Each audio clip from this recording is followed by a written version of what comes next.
Knowing your stuff.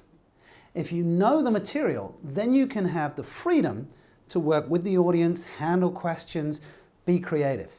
If you're constantly anxious about, do I know what I'm going to say next, then the whole presentation is stiff and boring. So I talked in an earlier video about why, what, how, what's next. But how do you memorize a speech? When I first started presenting, I would write the entire speech out in longhand. Now obviously that's somewhat tedious, but it does cause you to learn it. And when I first started presenting, I would walk up and down the street actually talking out loud to myself to make sure that I really had learnt it. As I got better at presenting, I would firstly write out longhand and then I would cut down to key points. And some people have used cards. I highly recommend not using cards.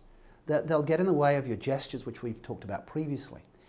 But by doing the preparation, writing it out, then cutting it down to key points, PowerPoint's actually a great tool because you can actually get your key points on slides and notice how they flow together, and then you're using the visual part of your brain that allows things to sequentially flow.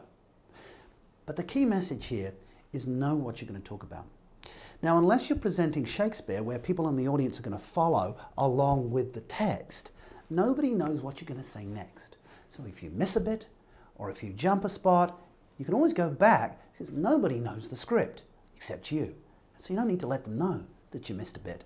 Unless you say, oh, let me just step back from that and just give you another piece of information before we move forwards, and then it just becomes natural.